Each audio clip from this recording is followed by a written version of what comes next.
Hey, what's up guys? It's Corey here with Dapper Dollars, and today we're going to talk about how to find keywords for Redbubble. You ready? Let's get started.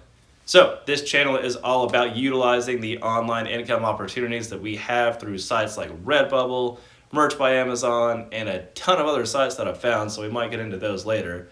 But right now, this channel is mostly focused on using income from Redbubble and Merch by Amazon, and using that income to invest in things like stocks, real estate, and other things like that to grow your wealth, create financial freedom for yourself and your family, and to just enjoy life a little bit more. If that sounds like something you're interested in, like and subscribe, and let's get started. So, finding keywords on Redbubble, or finding keywords for Redbubble. This is something that is a bit necessary, and we talked about it in a past video about how customers find Redbubble and how the search engines are a little bit different as far as Merch and Redbubble. So, we also talked about the fact that most people who are going to Redbubble are coming from outside sources like Google.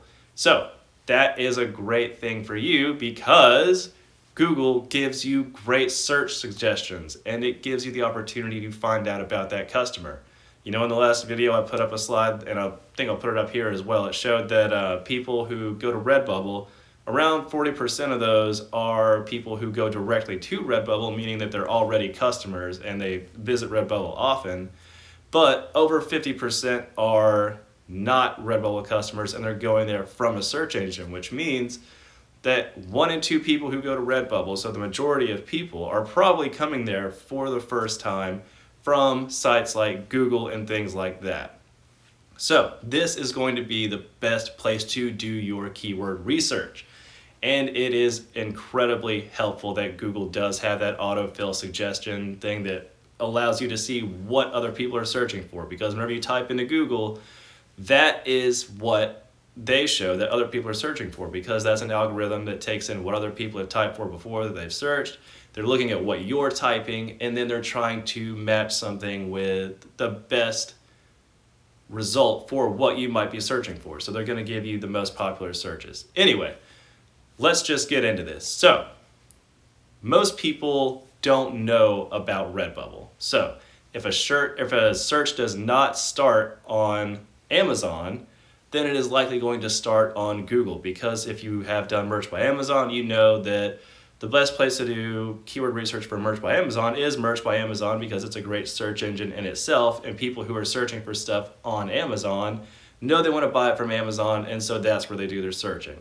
However, if someone is searching on Google, then they're much more open to things like Redbubble, Etsy, Zazzle, Studio 69, and things like that. So they're going to find these places through Google, which is great for you because that means that you're going to be able to get to a much broader section of the market, and you don't have to worry about competition in Merch by Amazon, because people who obviously, like we said, want Merch by Amazon shirts are going to search on Amazon. So that is a little bit of a difference in a distinction of how the search engines actually work, and why doing search or doing keyword research on Google is going to be the better opportunity for you if you're doing Redbubble. So you need to start with a keyword that is niche specific, and you need to start with a keyword you need to start with the keyword before you start designing. This is incredibly important because the people who are typing this stuff into Google are looking for something specific. They aren't just going, most of the time, if you're doing keyword research correctly, you're going to be designing for what this person is actually searching for. They're not just going to put in vegan shirt and then find your shirt. That's really, 1 in a million. And if you have a great design that is already super popular, that's the only way they're going to find your shirt. However, how we're going to do how the process of keyword research is going to happen, that we'll talk about later, is going to give you a better insight into how to or what the people are actually searching for. So remember, keep your keywords in mind before you're designing, because this gives you an opportunity to see what people are searching for, design specifically for that. That way, whenever they land on that page and they see your design, you are the most relevant and you can provide what they're actually searching for.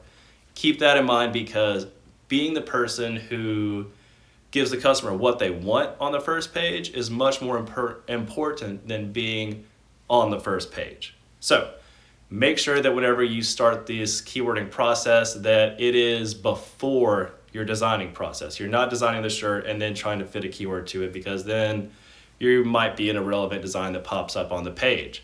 So the process of picking and finding keywords for Redbubble. Now, you want to start with a seed keyword, and this is sort of like what we do with Merch by Amazon. Like, let's say you're in the vegan niche, which is what I'm in. You know, you might be in the vegan niche, trucker niche, and things like that. You want to put that into Google alone and just see what comes up. Vegan. You're going to see a lot of stuff, probably like recipes, lifestyle, blogs, things like that. And you're going to get an idea of who this customer is if you go and search through those things. But right now, you're looking for keywords for Redbubble to actually get people to buy your stuff. So put in vegan shirts. You're going to see another list of stuff come up for Google. And at this point, you're going to be able to narrow down and find out what people are actually searching for whenever they want a vegan shirt. And this is where it gets incredibly simple, and it makes it a lot easier for you. So what I do at this process is I've got vegan shirts in there, and then I will just literally go across the keyboard and see how many keywords I can come up with. So I'll literally go vegan shirts, letter A, and then you'll see a list of things that pop up. You might see stuff like vegan shirts for activists. You might see vegan animal protection, save the animal shirt. You'll see things around vegan shirts that people are searching for that you might not have thought of before. And remember, these are the keywords that you want. These are the keywords that people are searching for that they actually want to buy a shirt for. So this is why you want to get this particular, and you want to find that keyword first before you start designing.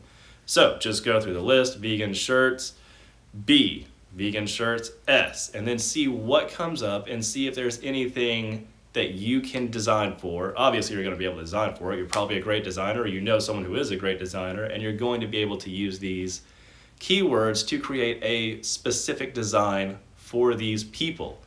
And now, whenever it comes to like the titling process in Redbubble, you have your keyword. You don't really have to worry about it that much, so you can just put the keyword that you search for in Google in your title of your Redbubble item, and then that is going to really target the product for you to actually have it show up in Google whenever someone's searching for that product. Because remember, like we said, most people who are coming to Redbubble are coming from places like Google.